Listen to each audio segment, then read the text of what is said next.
আসসালামু আলাইকুম। ২০ শতাংশ জমিতে ধান রোপণ করার জন্য জমিতে গোবর সার নিয়ে যাচ্ছি। আর এখন যেহেতু রমজান মাস, সেহেতু আমরা দিনের বেলায় এত কাজ করতে পারবো না, যে কারণে আমরা এই গোবর সারগুলোকে রাতের বেলায় নিয়ে যাব আমাদের জমিতে। আর যেহেতু এগুলো ছাই, সেহেতু এগুলো অনেক বেশি উড়তেছে, উড়ে গায়ে আসতেছে, যে কারণে এগুলোর উপরে পানি ছিটাই দিচ্ছিলাম। ছিটাই দেওয়ার পর গোবর সার মানে গোবর আর ছাই দুইটা একত্রে মিক্স করে নিচ্ছিলাম, যাতে ছিটাইতে ভালো হয়। আর যেহেতু আমি একাই, সেহেতু কোদাল ধরা থেকে শুরু করে বস্তা ধরা সব কিছু আমাকে একাই করতে হচ্ছে। আর আমার এই ভিডিওটা কিন্তু প্রায় 3-4 দিন আগের করা। আমার সময়ের খুবই ব্যস্ততার কারণে আমি ভিডিওটা এডিটও করতে পারি নাই, আপলোডও দিতে পারি নাই।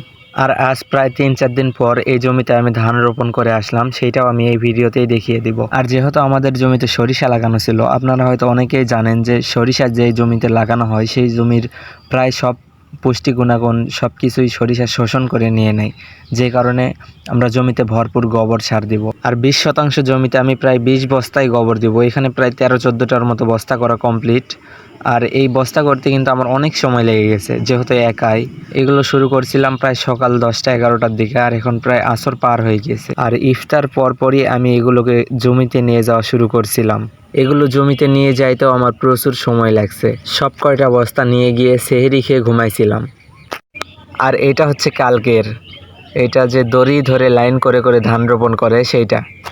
আর যেইটা শুধু দড়ি ধরে লাইন করে করে সোজা করে রোপণ করছি, সেইটাই শুধু সোজা হয়েছে। আর আমি যেগুলো রোপণ করছি, আল্লাহর রস্তে একটাও সোজা হয় নাই, সব কয়টা আঁকাবাঁকা। আঁকাবাঁকা হওয়াটাই স্বাভাবিক, যেহেতু আমি প্রফেশনালভাবে ধান রোপণ করতে পারি না। তবে যেরকমভাবে রোপণ করছি এইটাই আলহামদুলিল্লাহ। আর জমির আইলের এমন অবস্থা, ফোনটা রেখে যে ভিডিও করব এই পজিশনটাও নেই। আর আমি ফজরের নামাজ পরপরই জমিতে আসছি। আসার পরে বলান উঠাইতে গেছিলাম, যেগুলো বলান আমি করছিলাম একটা ভিডিওতে দেখাই দিছি, যেটাকে গোসি বলে আর কি। সে গোসি উঠাই নিয়ে আসার পর এই জমিতে এসে রোপণ করা শুরু করছি। আর এখন আসর প্রায় শেষের দিকে, আর আমার জমির ধান রোপণ করাও প্রায় শেষ। শুধু এক পায়ে আছে ওই সাইডে, ওইটা আমি কালকে এসে রোপণ করে যাব।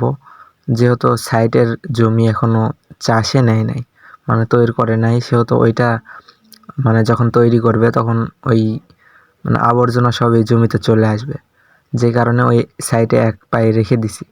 ওইটা আমি কালকে এসে রোপণ করব। আর আমাদের এইদিকে কিন্তু আলুর অবস্থা খুবই খারাপ, দেখতেই পারতেছেন। এটা আমি যেটাতে হেঁটে যাচ্ছি, এইটাতেও আলু রোদে শুকানোর জন্য ছেড়ে দিয়ে রাখা ছিল। অধিকাংশ মানুষই আলুটা উঠাইতেই পারে নাই এখনো। অনেকে জমিতে আলু রাখা অবস্থায় ওই রকমই মেসিদের চাষে নিচ্ছে, দেখে অনেক খারাপ লাগতেছে। কৃষক মরে ধুয়ে এবছর আমরা শেষ, আলুও শেষ।